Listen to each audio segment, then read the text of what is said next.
Hello viewer, সবাই কেমন আছেন আপনারা? আশা করি ভালোই আছেন। আজকে আপনাদের জন্য নতুন আরো একটি ভিডিও নিয়ে চলে আসলাম। আজকের ভিডিওতে দেখাবো আপনারা মাস্টার্স পিএলই যারা চান্স পেয়েছেন তারা কিভাবে ফর্ম পূরণ করবেন এবং এই ফর্ম পূরণ করতে কি কি লাগবে সম্পূর্ণ বিস্তারিত জানাবো। আপনারা সর্বপ্রথম দেখেন জাতীয় বিশ্ববিদ্যালয়ের ওয়েবসাইটে যাবেন, nubd.info, এই ওয়েবসাইটটিতে যাবেন। দেখেন এই যে আমি চলে আসলাম। আসার পরে আপনারা অ্যাডমিশনে ক্লিক করবেন। অ্যাডমিশনে ক্লিক করার পরে দেখেন মাস্টার্স এই ট্যাবে যাবেন। যাওয়ার পরে প্রিলিমিনারি টু মাস্টার্স রেগুলার এই অ্যাপ্লিকেশন লগইনে ক্লিক করবেন। ক্লিক করার পরে আপনাদের অ্যাপ্লিকেশন ফর্ম যেটা জমা দিয়েছিলেন 300-350 টাকা দিয়ে, সেই কাগজটি আপনারা দেখবেন। দেখার পরে সেখানে রোল নাম্বার আছে, জাতীয় বিশ্ববিদ্যালয়ে ভর্তির জন্য অ্যাডমিশনের জন্য যে রোল নাম্বার আছে সেই রোল নাম্বারটি লিখবেন। আমি রোল নাম্বারটি লিখে দিচ্ছি দেখেন, এবং নিচে দেখবেন পিন নাম্বারটি আছে, সেই পিন নাম্বারটি লিখবেন। পিন নাম্বারটি লিখে লগইনে ক্লিক করবেন।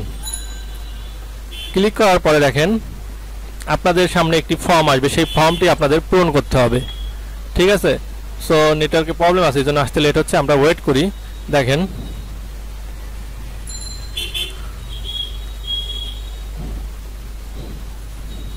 আপনারা এটা মোবাইল এবং কম্পিউটার যে কোনো মাধ্যমেই করতে পারবেন, কোনোটাই করলে সমস্যা নাই।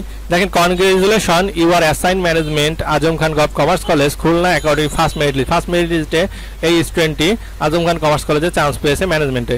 দেখেন অ্যাডমিশন ফর্ম, এটিতে ক্লিক করার পরে আমাদের ফর্মটি আসবে। এখানে আপনাদের জাতীয়তা বাংলাদেশি, ধর্ম দিবেন, ম্যারিড নান মেরিড সেটা দিবেন, গার্ডিয়ান নেম দিবেন, গার্ডিয়ান মোবাইল নাম্বার, গার্ডিয়ান যাকে দিবেন তার বছর ইনকাম কত। এরপরে আপনি যদি সাবজেক্ট চেঞ্জ করতে চান ইয়েস অর নো দিবেন। ঠিক আছে, আর যেহেতু ফার্স্ট চয়েস পেয়েছে, ফার্স্ট যেটা ছিল সেটাই পেয়েছে, সেহেতু নো থাকবে। ডিস্ট্রিক্ট এখানে আপনার খুলনা, ঢাকা, বরিশাল, চিটাগাং যার যেখানে আছে সেটা দিবেন। এরপরে অ্যাড্রেস দিবেন, এটাও সেম প্রেজেন্ট অ্যাড্রেস যেখানে থাকেন সেটা দিবেন। এরপরে অ্যাড্রেসে বিস্তারিত দিবেন। ঠিক আছে, সো এরপরে সেভ ইনফরমেশনে ক্লিক করবেন। ক্লিক করার পরে স্টুডেন্ট কপি, কলেজ কপি আসবে, সেই দুটো আপনারা প্রিন্ট করে নিয়ে যাবেন। এ হচ্ছে কি জাতীয় বিশ্ববিদ্যালয়ের যে ভর্তি ফর্মটি সেটি পূরণ করার নিয়ম। এবার আপনাদের দেখাবো কি কি লাগবে ভর্তি হতে। দেখেন আপনার যে জাতীয় বিশ্ববিদ্যালয়ের যে ফর্মটি পূরণ করবেন সেটি 13/6 থেকে 3/7 ভিতরে কলেজে জমা দিয়ে, কলেজে টাকা জমা দিয়ে, যে নোটিশ দিয়েছে যত টাকা সেই টাকা জমা দিয়ে আপনারা ফর্ম ফিল আপটি করতে হবে। দেখেন এক একটা কলেজে এক এক রকম টাকা নিয়ে থাকে। সো আমি আজম খান সরকারি কমার্স কলেজের কত টাকা নেবে সেই বিষয়টি আমি আপনাদেরকে দেখাবো। দেখেন এদের ওয়েবসাইটে দিয়ে দিয়েছে, জাতীয় বিশ্ববিদ্যালয় থেকে নোটিশ না দিলেও কমার্স কলেজ ওয়েবসাইটে দিয়ে দিয়েছে। দেখেন এই যে কিভাবে পেমেন্ট করতে হবে, এই যে দেখেন রোল নাম্বার, অ্যাডমিশন দিয়ে এই যে কত টাকা সেটা বলে দিয়েছে। এখানে দেখেন 4085 টাকা পরিশোধ করতে হবে অনলাইনে। ঠিক আছে, সো এটা হচ্ছে গিয়ে কমার্স কলেজের আজম খান সরকারি কমার্স কলেজ খুলনার একটি নোটিশটি আপনাদের দেখালাম। আপনাদের যে যে কলেজে আছেন সেই কলেজের নিজস্ব নোটিশটি দেখে নেবেন।